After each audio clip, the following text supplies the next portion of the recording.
2647. That's 345 949 2647. We look forward to seeing you from 9 to 5 on Monday through Thursday and from 9 to 3 on Fridays at 209 Walkers Road, Georgetown.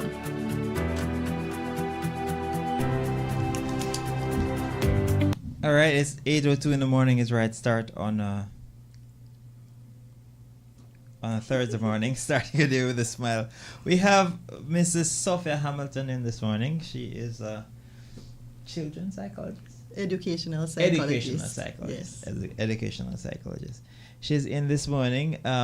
She's sitting in Dr. O'Connor's. I haven't seen you in years. Ages. Yes, it's been a while. Thankful to be here again we address this very important topic. All right, so tell us what we're talking about this morning. So we're talking about digital dementia. Yes. How we can protect our children's developing mind in this digital age.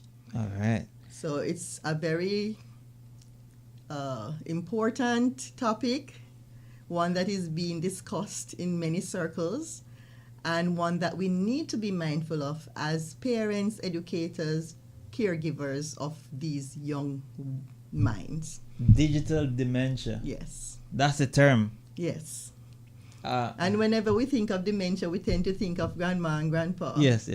Well, something similar is happening with our children. And we're talking not just about teenagers, 15 and so on, as you mentioned, but we're thinking from as young as a couple months old to our young adults. And generally, I tend to think of young adults as up to 35 years old.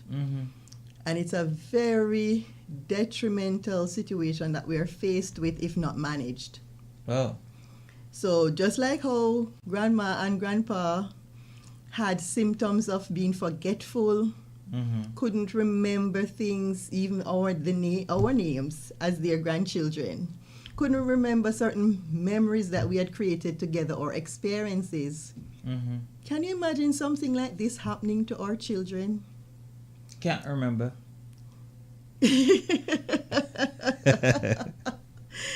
All right, so you're showing symptoms already. Yeah. And that goes for many of us, yes? Yes. Because we tend to be over-reliant on the technology. So over time, we're losing the abilities that we formerly had. So we need to be mindful of this. So we're training our brains to be forgetful. To be forgetful. Yes. When it's not necessarily a health situation. We are training our brain to say, listen. After a while, it will become. Yeah, we are training our brain to say, listen, you don't need to store this information because we can get it readily. Right. Wow. We can look it up. We can Google it. Alexa. So what we're here to understand what is happening in the brain. We are going to say what the research has revealed about this and how we can protect ourselves, especially our children. Okay. So even though digital dementia, Dwayne, is not a diagnosis, because that's my field, I do diagnosis. Yeah. It's not a formal diagnosis, but it's a concern that many researchers, especially Dr. Manfred Spitzer, in his research 2013, spoke to the decline in memory, attention, and thinking ability of our children. I lecture at a very prominent local school, and that is a chronic problem. We can't get our children to think. Everything is Alexa. AI, Alexa, and if we're not careful, then we're going to lose the innate abilities and gifts that we were blessed with initially. This wonderful brain that we have will, as we call it, will rot.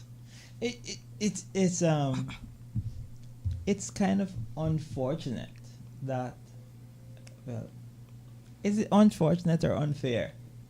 Let me hear. Because I remember when I used to go to school in high school, many years ago. I used to, when I didn't even have the textbook, I used to borrow and read ahead, way ahead, because and try to store that information. And now information is so readily that I heard my son's doing some math yesterday, and he had a little multiplication to do. I said, Alexa, what is? I was like, seriously? I remember days of mental ability and mental math. You remember that? Yes. And I plugged it out because I said, no, you will not learn like that. You will not learn like that. Mm-hmm. And so it is the same thing I was saying to my friend, one of my mentors yesterday. If the internet should go down at a critical time, a lot of brilliant people will be in trouble. So true. Not just the brilliant, everyone. Everyone. Yes. So that lends itself to the crisis that we would be in. Yes. I remember I was in Foster's about 2 weeks ago to pick up something. Oh, it was Luke's birthday, and I was getting some little things for the class. And all of a sudden, I heard the lady say, "Oh, I'm sorry, the connectivity is down with the card machines. If you are paying by card, we cannot process your transaction at this time. You should see the droves leaving the supermarket." So a similar thing like that, that you're alluding to, can take place. Yes. And that is what is happening to our children, to us as older ones. It's a chronic problem that must be addressed. And you may ask, so what is the big deal? I mean, it has not failed us yet. But let's investigate what's happening in the brain. Yes. And then evaluate Yes. How chronic or how problematic this can become. So there's something in our brain called the hippocampus. It's responsible for learning, you spoke to that, and storing information, right? So you had to read ahead. And that was what was helping you to do that, Dwayne. Now, what excessive screen time does is reduce the gray matter in the brain. That means it is hindering the ability to store information, to learn information. So what do we see? A lot of people forgetting simple things. Nowadays, if you check the average child, they don't know their timetables. We were pressured into learning it. And I mean, we had to recite it. We line up around the room and we had to take turns saying it from 2 to 12. Now they struggle to retain, even to remember that they have homework. Yeah.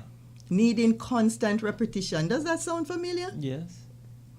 And let's go to the prefrontal cortex. So that's the part right here behind our forehead. And it's responsible for focus. Do we have a problem with our children focusing? Or do we have a problem focusing? Making decisions and planning, self-control. I just want to stop you just for. I have a question because when you say screen time,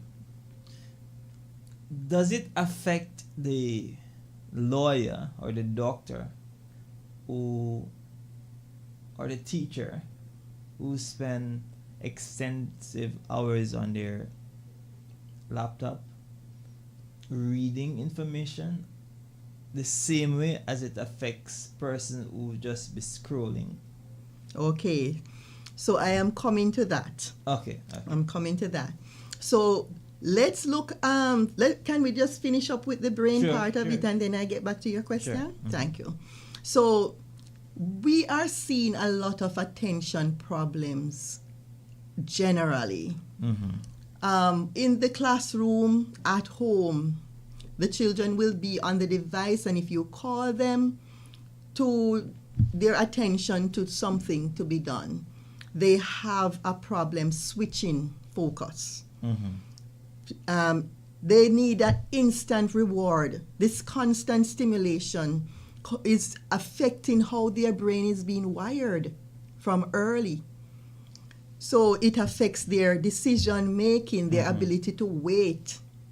You know, what we called delayed gratification. So Yes. if they say, okay, if you do this now, I'll reward you tomorrow, for they can't wait. They want it now. And the fast food and these quick response services that we have is not making it any easier. So they have low patience and they're quick to get frustrated. They experience emotional challenges because they're not relating to people as much, because they're locked into their rooms with their device. They don't communicate even with the family members. And we are seeing an influx of persons, parents coming in with their children because they have lost their ability to socialize. We have to be reteaching or teaching them how to build conversation, how to interact with their peers and adults in a respectful way. There's a listener who has a question. And the listener says, was pressuring back then wrong? Was it wrong to pressure your kids or whatever? Was it It wrong? would be interesting to hear that viewer's response. And I find the pressure that I was alluding to was when you were encouraged and guided into the process of rote learning. Yeah. That's what I was alluding that's to. the same thing. And it has its Listen, place. yes. While it has been getting a bad rap recently, Yes. yes, it has its place, because I still remember poems that I was, constantly exposed to and reinforced the learning that took place. I still remember in grade 5 I was taught this thing, see the lizard on the wall, basking where the sunbeam fall. And so while that's not the only way to learn, it is very important in the process of learning. Not bad at all. When I was going to college, if not used in excess. When I was going to college, one of the things that fascinated me, I think his name was Lambert. I don't remember if that was his last name or his first name. Okay. See, I'm getting too much screen time. But he was a theologian student. He was a theologian, but he would not read the text from the Bible. Okay. He would repeat passages. And I found it so interesting. And then I remembered a very old pastor that I had. When he was doing Bible study, he would tell you to read this chapter. And if you're reading from the King James Version and you miss one word, he would correct you and say, go back. And just like that, so I think Pastor Von Henry practices that as well, where they would study the text. Yes. And I think that is excellent way of to retrain, to train your brain to memorize things. Yes. To store things so that they can be retrieved at a given point. And that helps with staving off, delaying memory loss, and the cells that are rejuvenated are being constantly retrained in this manner. So it leads to proficiency in how the brain is utilized as it relates to memory. So very good. So if anybody feels like they're losing their memory, that's a good way to delay. Yeah, practice memorizing stuff. And that's why I like the idea of having the memory verses being recited at 13th Sabbath or Sunday school, because you get the opportunity to train your brain how to store information and to retrieve it at will. I don't know do they still do the timetables in school? Some teachers do. And I like it because that also is another opportunity to develop. My favorite one was 11 times. The 9 times is also good. I remember that from 9 times. Yes. But I remember that from that was my favorite from primary school. It wasn't the 2 times? No, 11 times. You want to seem as if you have a little challenge going on there. Yes. Yes. And for us, Mm-hmm. though the time on the books, the timetable stopped at 12. Mm-hmm. My teacher used to let us go up to as much as we could, Yes. and that really helped us. It And helped so- me in high school. Yes, because you are then setting your own expectation, Yes. and that motivates you because you have an interest. And the competition that it lends itself to, who can outdo who, Yes. is also another area where you want to do your best. It gives you a why, a purpose Yes. to do the task. And so you were motivated to do it. It wasn't something that you were forced to do after a while. Mm-hmm. So what does this leads to, or what can it lead to, this digital dementia that we're talking about doing? Mm-hmm. So it can lead to lower academic performance according to Ancox et al. In 2005 study. Then you have Zimmerman and Christosis, 2005, delayed language development because you're not interacting with the content, that you're just viewing it. Your own speech is not being developed. Reduced cognitive functioning overall, according to Tekichu, 2015. So it is not the screen exactly that is the problem, it's how it is used. We need to go back to, if you are using the screen, to make it interactive so that our children and young people can have the opportunity of actually transmitting the information in a practical way, using it in real life situations. So the reading that they're doing, the things that they're listening to, make it in a fun, translate it in a fun, educational, learning activity. Even when it's not educational, right? Yes.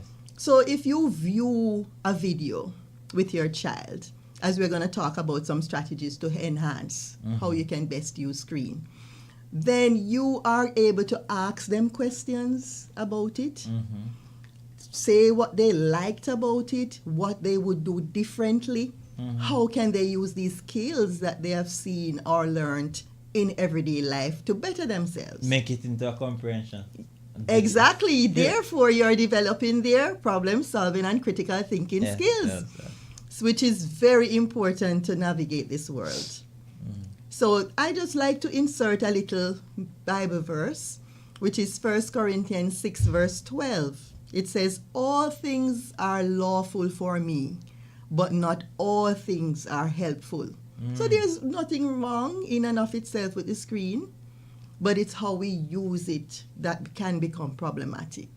And that application goes with just everything in life. Everything. So not because the thing is not quote unquote wrong mean that we're to overuse it. So we're talking about building discipline, creating a balance, and exercising self-control. Now, you may ask, what is the best way to utilize the screen? So some people might say, well, in a teaching, because since COVID, everybody now uses the screen, right? Is this problem that we are perceiving real or imagined? Well, let us explore it a little. We have had, over the past 10 years leading up to COVID and beyond, research constantly and consistently says that excessive screen time has proven to be leading to problems with cognition. So if you thought it was imagined, not because it's not a formal diagnosis, it doesn't mean that you can ignore it or should ignore it. You asked a question, I don't know if it was real or imagined, but how many hours, maybe some viewers our listeners are asking, how many hours is reasonable for a child? Because you want to gauge if you are being realistic. So under 2, no screen time is ideal. Except it is like with, how families are away from each other, and we use it to connect with family. But under 2, you should be together. That's the well, ideal. Not, Ideally. not the immediate family. I'm thinking now Okay. of the aunts and the cousins and okay, so that okay, you okay. want. Yes, not Okay, everybody okay. is in the same area. Okay. Let's look at age 2 to 5. They recommend 1 hour per day. And usually it's for educational content. 6 plus, no more than 2 hours of recreational time, screen time. And sometimes it can be hard to limit because they get homework. And it goes so fast. Yes, and they get homework and it's on the device. A lot of educational apps are being used now as we try to save the tree. And then you have in the classrooms where you engage them on the device. So it's has become a way of life. We can't ignore that. So what you have to do is pair it with something that is sometimes the device or a shorter time on the device with the physical book or paper. So that creates the dual exposure because the screen tend to be colorful, fast-paced, transition is like every 3 seconds, and so it is training the brain to be stimulated, overstimulated. And so when they come to class, they will fall asleep if all you're doing is talking to them. Because they get bored. Yes. So you want to change the way that you interact with them. Parents and teachers and caregivers, you can integrate technology and that is welcomed, but you have to kind of limit it, manage it, so that they don't get overstimulated and lose the whole learning objective. For students who have a touch or full-blown attention deficit disorder, is screen learning a plus for them?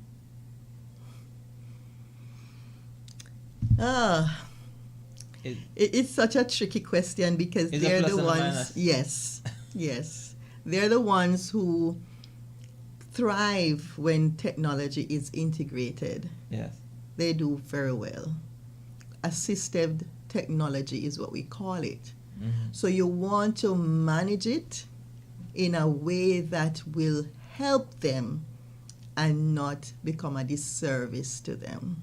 So they're not going to be able to control on their own, but it is something that they need to learn, so you need to guide them how to use it responsibly.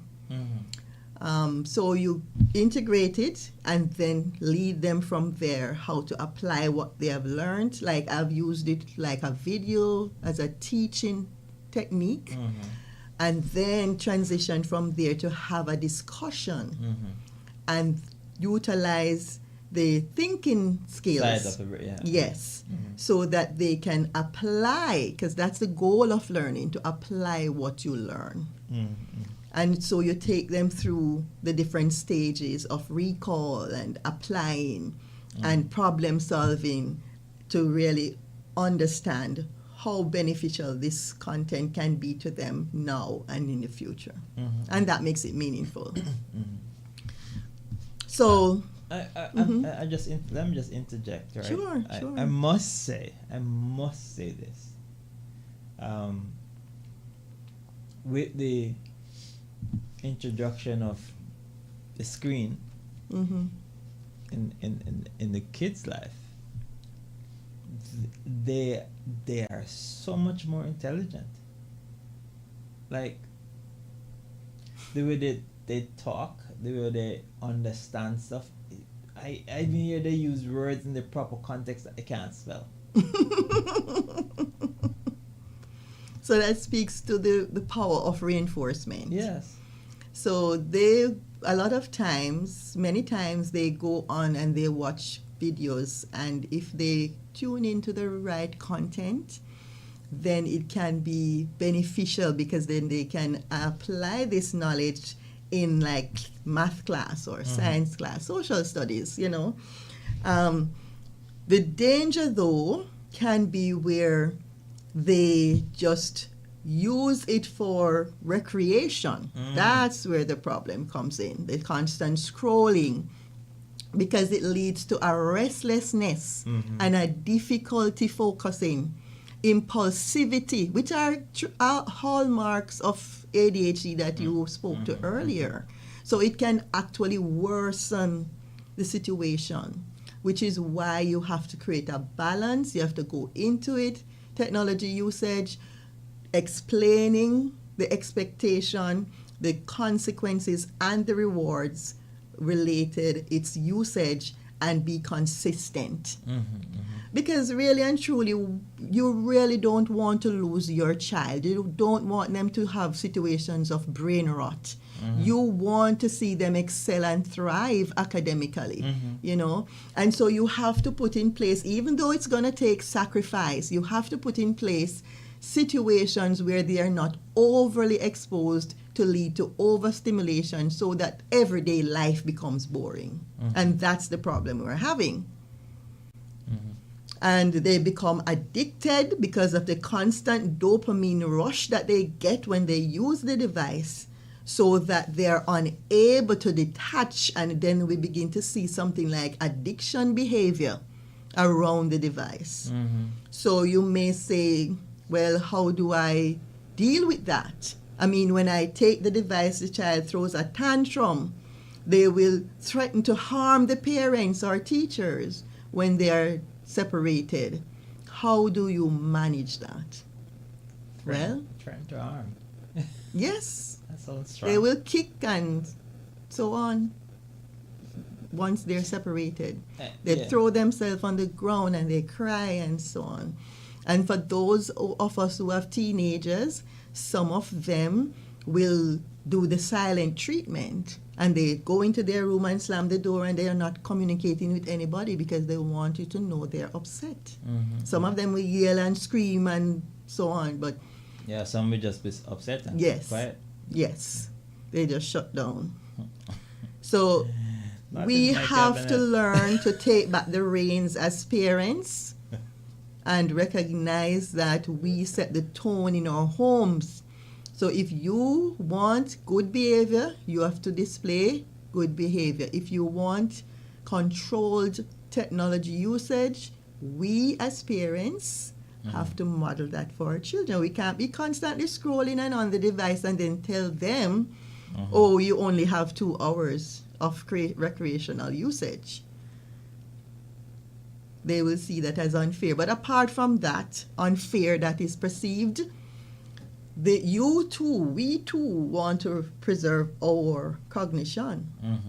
And so we can't be preserving their brain and telling them all the good benefits of it, but we are not preserving ourselves. So I find one of the good ways to deal with it, because I have kids too, right? I find one of the good ways to deal with it is to, one, get them in after school activities, whether it be music, something that is Beautiful, yes? yeah, and not only that, especially your boys, let them go outside and kick ball. And go with them. Yes. Yes. Kick football. Bonding time. Yes. Mhm. Yeah. Ride bicycles. Do those kind of stuff. Yes. Because you want them to develop that masculinity, especially the boys, because they will have to protect you a little from this in a little while. So you want them to develop the life skills. Yes. And that going outside in nature Yes. is a powerful way. Yes. It helps them to regulate emotionally as well. Yes. Because they are going out there, they are learning about nature, they're hearing the birds, they're seeing the beauty of what God has created for us. It's very calming. Yeah. Going and walking on the grass barefooted, as they call it, grounding. Yeah. You know, it's such a powerful remedy for so many of the emotional challenges that our children are having these days. And the rush and the speed and the rapid pace at which we live our lives causes us to slow down. when we get outside and just have a relaxing, fun experience with our children. Yeah. You get to bond, you get to talk about the day, you get to understand what are some of their challenges that they're going through, what it is that their friends are dealing with, because it can give you an idea of what they're dealing with, because sometimes they don't want to talk about themselves, but they're quick to share about their friends, and birds of a feather flock together. So whatever, usually people gravitate because of similarities. So you get an idea of what it is that they could possibly be facing as well, and then gear your questions in that way so that you can probe a little bit more to find out what exactly is happening with them. So I like that, yes. And spend some time with the physical book too, Dwayne. Yeah. You know, just have a little reading time with them. They read, you read, and as I alluded to earlier, create a little space to reflect on it, especially if you're trying to teach them, if they're the young ones and you're trying to teach them some skills about life in general, how to persist and not give up easily. You know, that's a little time when you can talk about those and share from your own experiences of challenges that you have faced, how you were able to overcome them.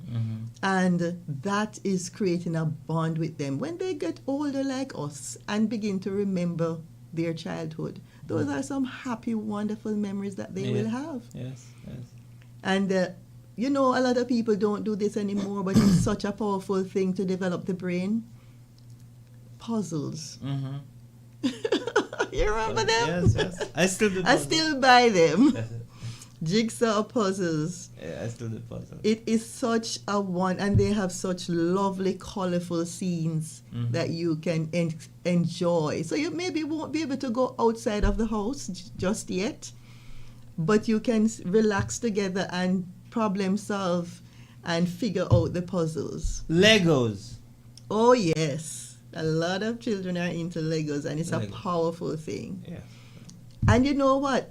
Some of them, which I really enjoy this part of it, I will give them the Lego, and I won't share with them the design that it came with. And they make it, yeah. And then they have to come up with something. That is such a beautiful thing. When you see what they do. The creativity that comes out of it, yes. And those of our engineers, they really do very well with Legos because they get to develop their creativity and problem-solving skills. How about online puzzles? Well, since we're trying to stay away from the screen, so we're thinking of alternate activities that they could engage in. I wouldn't really, it has its place because let's say you're out with them and then just could use that. It is still engaging the problem-solving part of the brain, the hippocampus, but when you have that tactile component where they're touching it, the texture, the color, and everything, and finding the place, that spatial awareness that's missing from the screen as well. But it can suffice for a little bit. But because we're trying to get off the screen, I wouldn't use it as my first choice. My son is an excellent artist. Excellent. Explain the artistry. Is it drawing or coloring? Okay. Drawing. He colors too. He colors too, but drawing. Wow, right? That's great. And he does it both on paper well as he does it on his iPad. And so, I mean, mind you, he loves to play his game. Whatever the name is. But if you tell him no game time, whatever, he'll just fine. And he gets into drawing. And he'll draw the most detail of anything. Wow. But very, very good. He has designed even some of the charms for a company. He actually draw the logos and so you mean? Charms that wear on the crock or whatever. Oh, I get it now. Yes. He designed some. Yeah, we did some custom ones that he designed. Awesome. Great. It's very, very good. And he could have a little business going on there. Right. But I'm just saying, I am. It's just a hard thing to balance, though. Yes.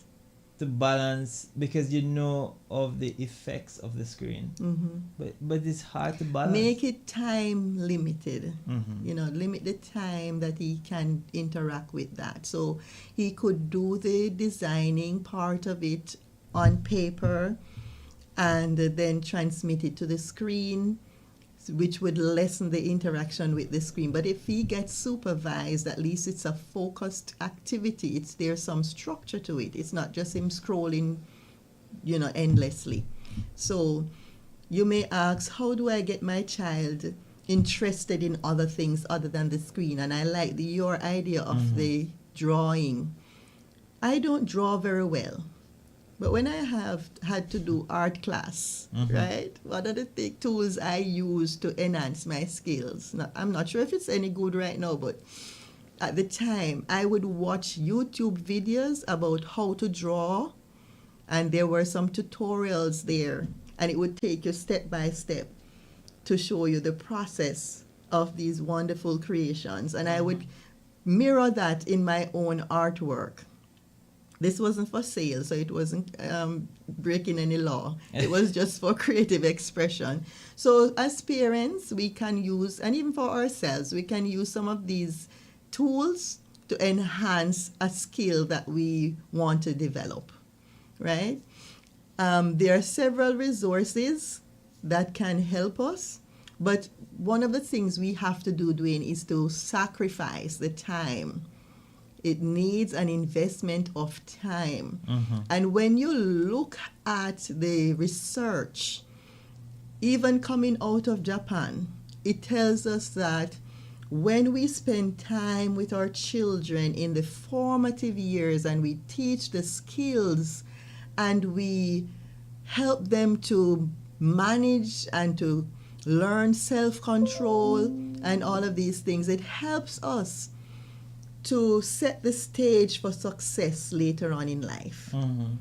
When we see what is happening with our children now, the inability to communicate, the low frustration levels that they have, they seem not to be able to focus, they can't concentrate, they can't problem solve, they can't do critical thinking about important stuff or even the schoolwork, right?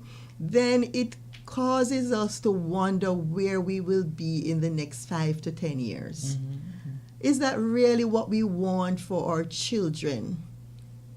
You know, and so I'm hoping that this will motivate us to want to make the sacrifice, because it is going to be a sacrifice to invest in our children. If we intend for them to do well on all levels, then it is worth it. I'm just here thinking how it will severely impact the world if we don't nip it in the bud from now.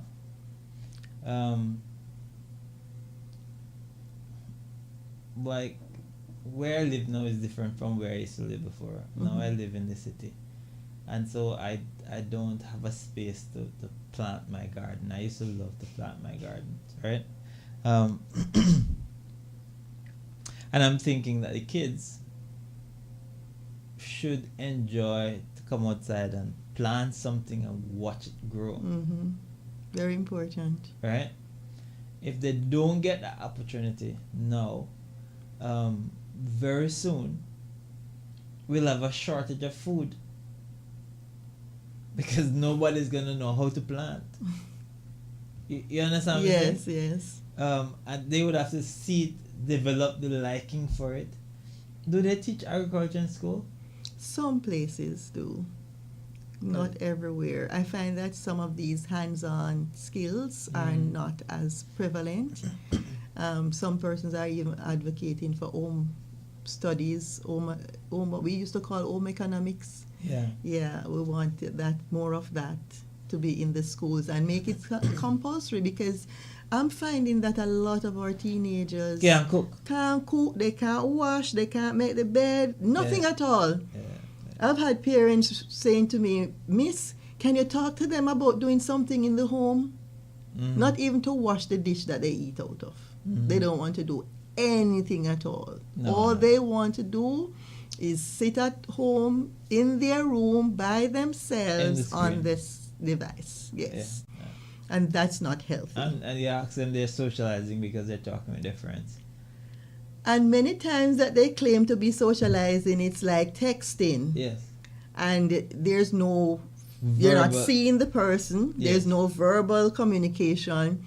And so you will lose a lot in that so-called communication, because communication has to do with facial cues, Yes. social verbal cues, body language that you can only pick up through actual face-to-face, even on the device. If the person is like on a video call, you can have some of that, although it's a little limited. But at least you're seeing the person, you're reading their face, you're hearing the tone, and you can pick up the sarcasm or the indifference and so on. That is so lacking in texting. You really can't do anything with that. And a lot of times it might cause problems because you draw your own conclusions. Misunderstanding Because yes. there was no facial cue, right? There was no cue, no verbal cue. You can't read the tone. You can't read the tone, and so you. Except when you type in uppercase letters, you know the person shouting, they say. Uppercase and red. Aye. So angry.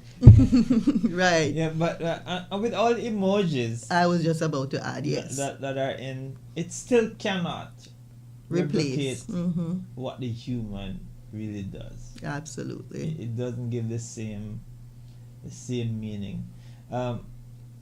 But it's all the topic, and I hope I'm not driving away from a topic. You're talking about digital dementia. Right. Digital dementia. For those who don't know, you want to give us some of the effects of the dementia?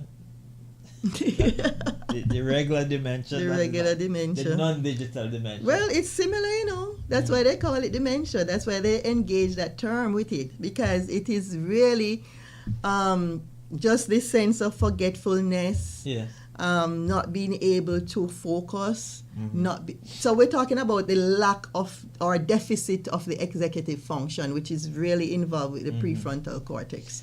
So you're thinking about organizing, planning, problem solving, making informed decisions, self-control, focus.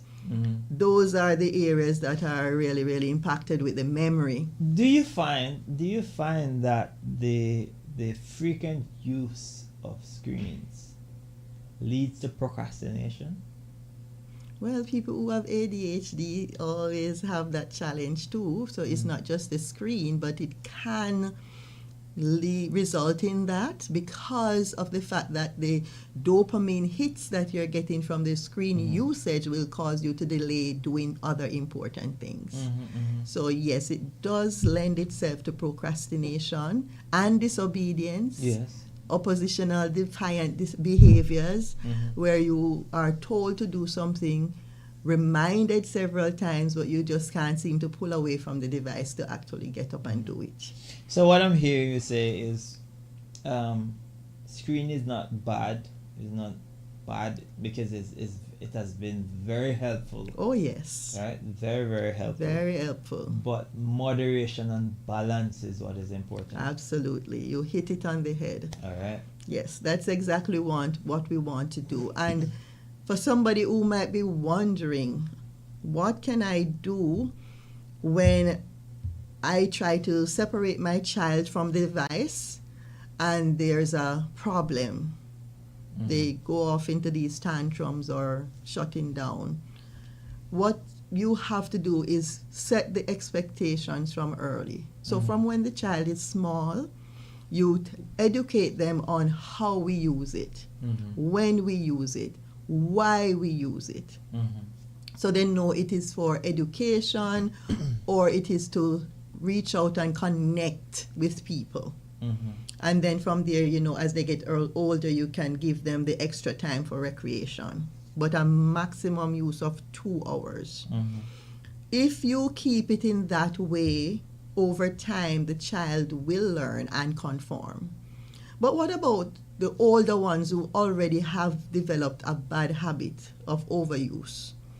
Well, you have to treat it like how you treat any other addiction. You have to slowly reduce exposure with a lot of compassion, because you yourself likely are also addicted.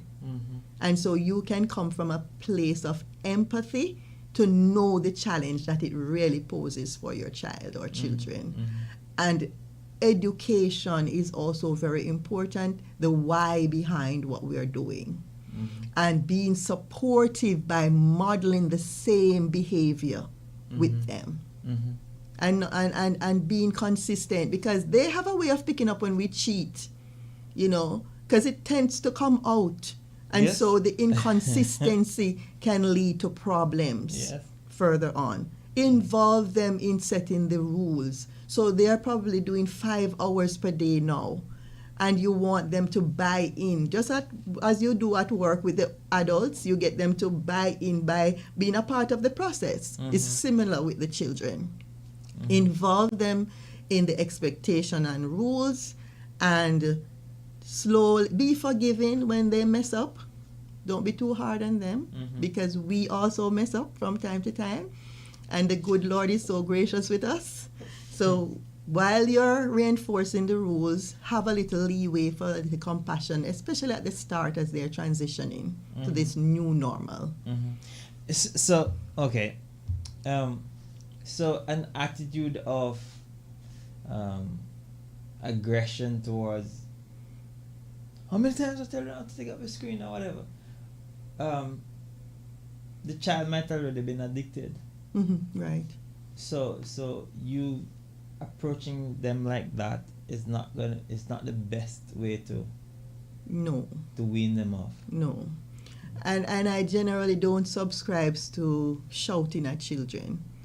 I say to my adult students that I teach, I say, I am very calm when I am upset. Generally calm, you know, but I'm not going to be the one shouting and creating a scene. That's not my way of dealing with conflicts and disagreements. I'm going to calmly state my truth. So listen carefully. Yes. I am calm too, because I don't want my anger to distort what I really want to say. Yes. And so sometimes we really need to think about what we are going to say and do before we do it. Because when I say it, I want it to have that effect. Teeth. Yes, I want it to have teeth. I want it to have a real effect. Yes. So you understand exactly what I'm saying. I'm not gonna be angry. The message is clear. The clear. Expectations are clear. Very clear. Yes. Tom the drunk. And you make it reasonable. Yes. Because if you expect the child to go from 5 hours to 2 hours, it can't be done cold turkey. And so it would be reasonable to say to them, okay, how much time would you like to give up this week? And work with them. If there's a 5, work with the 5. They're giving in. I know some children who said none, you know.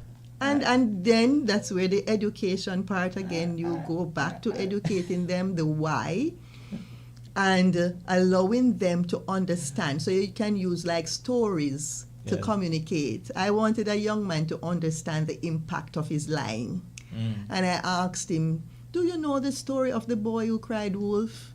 He said, yes, I know it. I said, tell me about it. What was the lesson that the boy learned from the story? And I said, suppose somebody is having a challenge, a similar challenge, and you are their best friend. What would you tell them to help them to work through this problem? And so when you come from that place, you're not attacking them. You're not pointing out their faults, but you are addressing it. And it's a powerful way to get them to do that introspection and self-reflect. Right. So that they know, I'm not the one telling you what to do.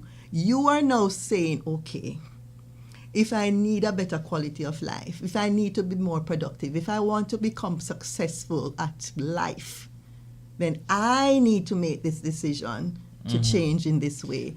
And so you're coming alongside them as support, not dictator. So you give them the idea. So I know you are ready to make the change, but it's going to be hard. Let them know it's going to be hard. It's hard for you. It's hard for me. So we're going to work together. What time are we working on this week?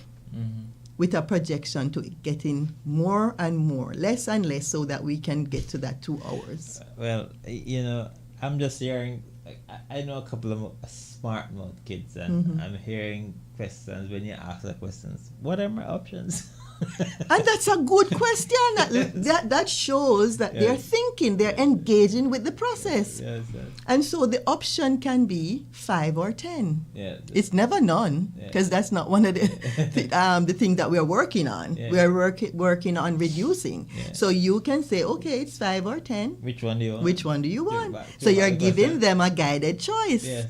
And that's how you deal with children who are oppositional. That's how you deal with the ADHD child. Knowing me, I would Giving say, them those choices. my question would be 10 or 10. Which one do you want to choose? You want to let them feel like they're in a position of power at the same time. So 10 and 10 would not achieve that. I know. But I like your humor. But yes, you want them to come from a place of power. They're the ones making the decision, but you're giving them a guided choice. So you're supporting them. Sophia, if there are parents who have struggles with their children, who don't have the tools to get them past this, because it's a gang out there that's ganging our kids. It's a real gang Persona, yes. right? They're bombarded on from all angles. Yes. They're going to the restaurants. There's a screen there. They go to school. They walk with their They screen. walk with their screen. As they get into the store. What's the password? Yes, right. They do all of those things, and they see others doing it. It's just a trend. It's a trend. A way of life. It's a way of life. Like the boy hair schools in some high schools. It's just a uniform way of life, right?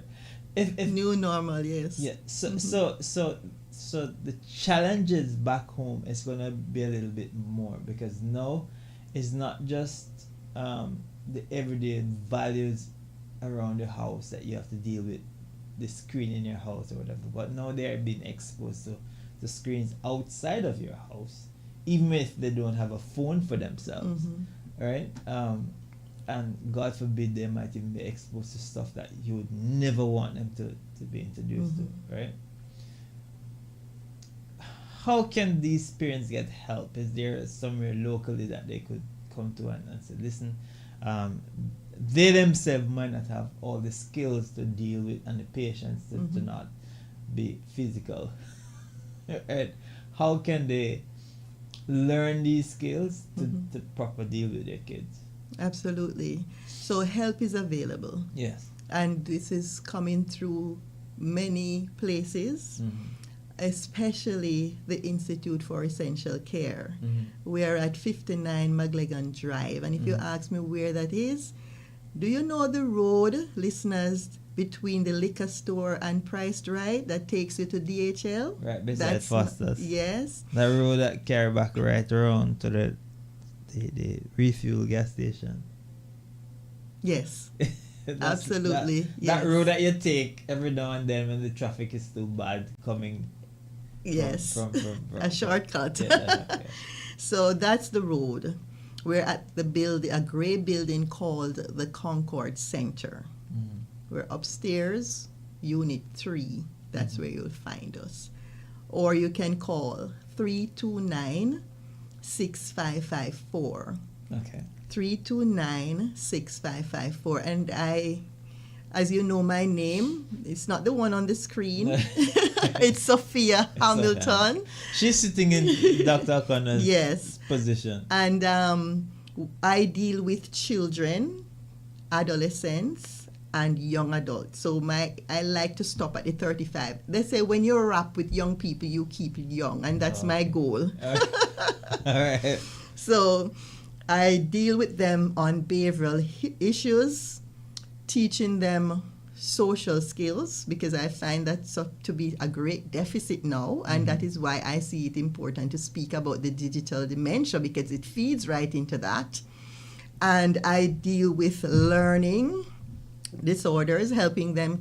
I do diagnosis of and treatment for learning disorders.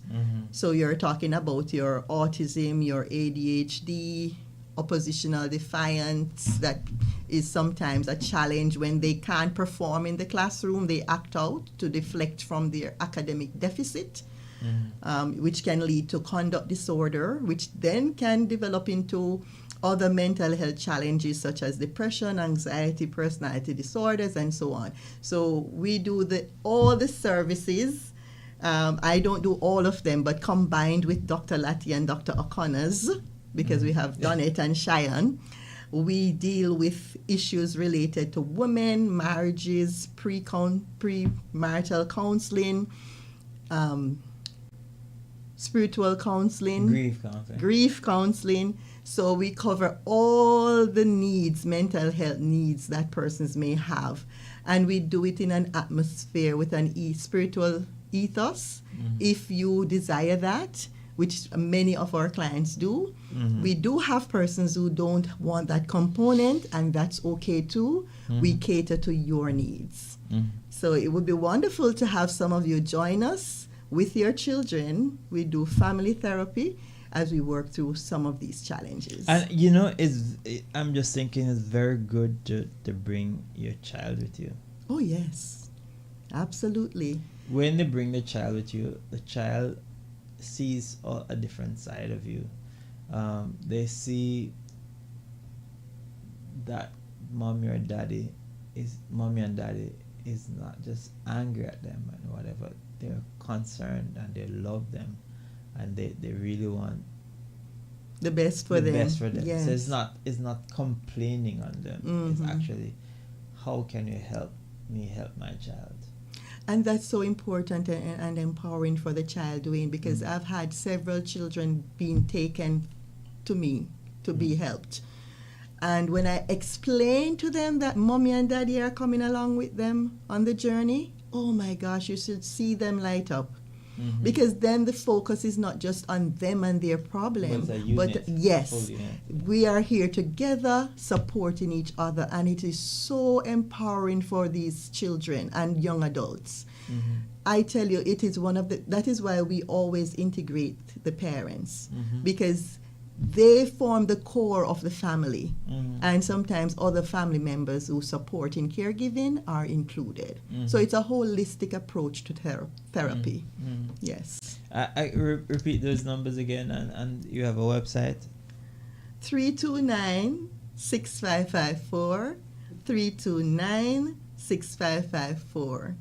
All right. So call that number, and yes, we are waiting to speak with you. Yes. Sophia, thank you so much for coming in this morning. You had one last word you wanted to say? Well, I just want to say that with God, all things are possible, no matter how challenging the situation may seem. There's help available, and you can do, together we can. Don't rot your brain. Don't rot your brain. Don't rot your brain. It's a very, listen to me, right? There's nothing. No to brain rot. No to brain rot. Yes. There's nothing on earth that is as powerful as your brain. Oh wow, such a powerful statement. There's absolutely nothing on earth that is as powerful as your brain. No matter what you're seeing going on with the AI, that's the brain. That's the brain. Made it. Right. Those are just. If you notice, AI is actually doing exactly what the brain does. We are training the AI.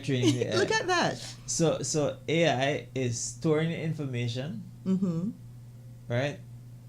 And you notice when you type in stuff up readily, AI has the information. It just sifts out that information in seconds. Yes. If you train your brain, it's going to be, can you imagine? Powerful. If you had that. Because you have these active neurons that are constantly forming in these pathways.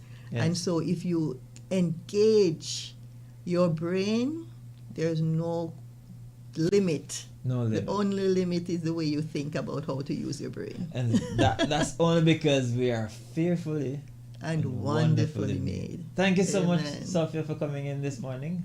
Thank you so much for having me. Don't stay away so long again. I'll be more regular, yes. I don't. Just had a few things to work through. I'm back.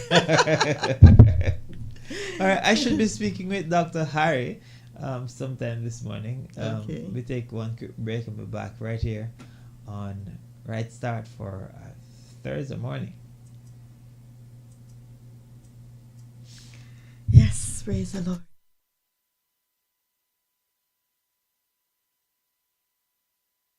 Hi, welcome to Jesus Wins, a daily devotional by Elizabeth Talbot.